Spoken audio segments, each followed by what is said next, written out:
study heat and mass balances with a liquid system. So this is the outline. We did experiments in microwave heating and studied that.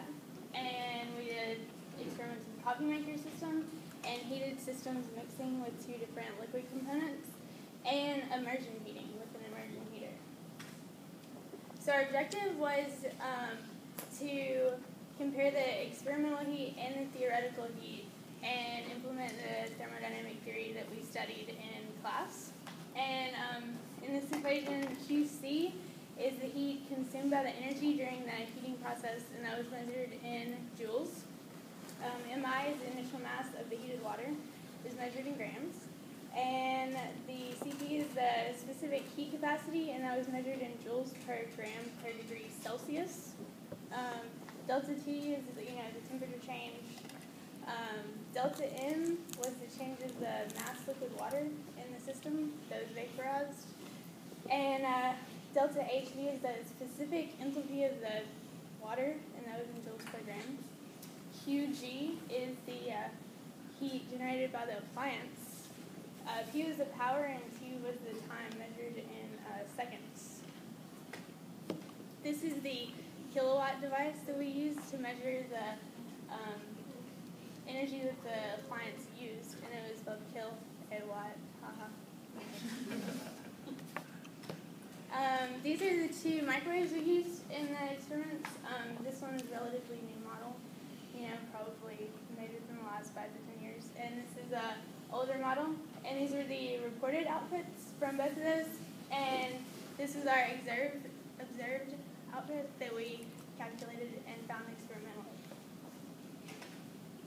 So this is the overall schematic of the heat that displays all the heat that's going into the system from the microwave experiment. And this is another overall view of the heat and energy going into the system from our experiment. This is the results. This is the time. We did 15 seconds, 45 seconds, and 60 seconds. And this is energy in kilojoules. And this is from the first microwave. And this is from the second microwave. So there is a little bit of variation in there. And this is the coffee maker experiment.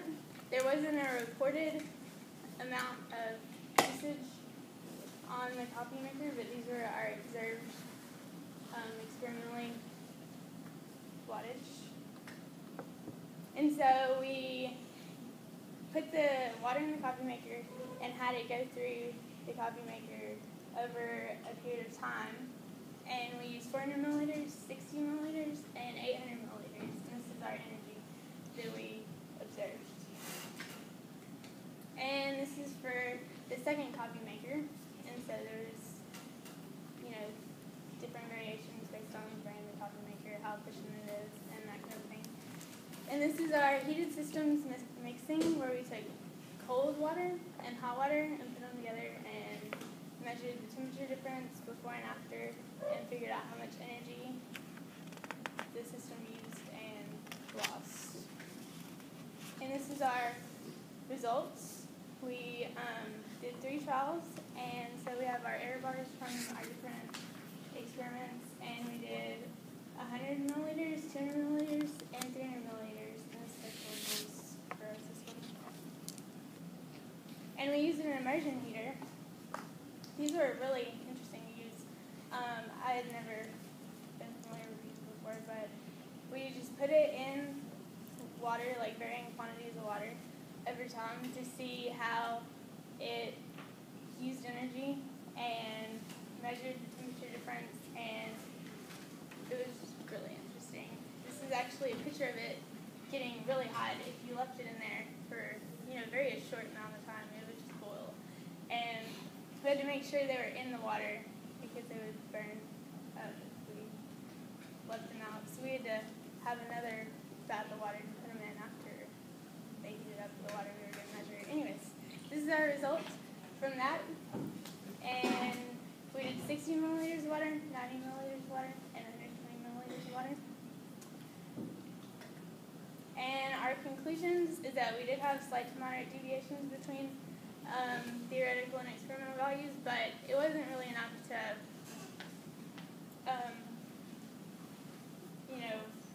be more than what we expected.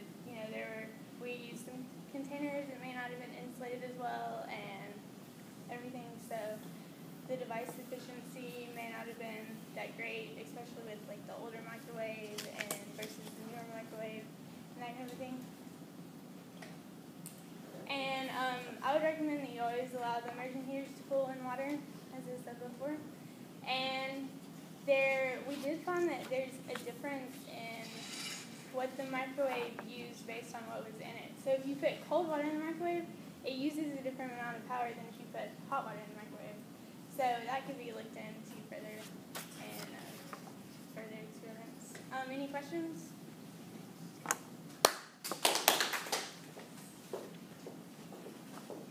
Call on somebody, please. Who's here? Okay. Next round.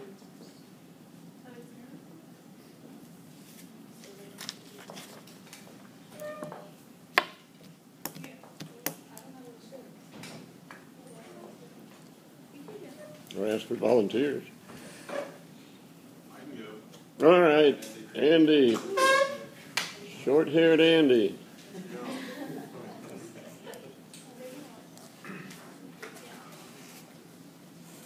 What color? What team color?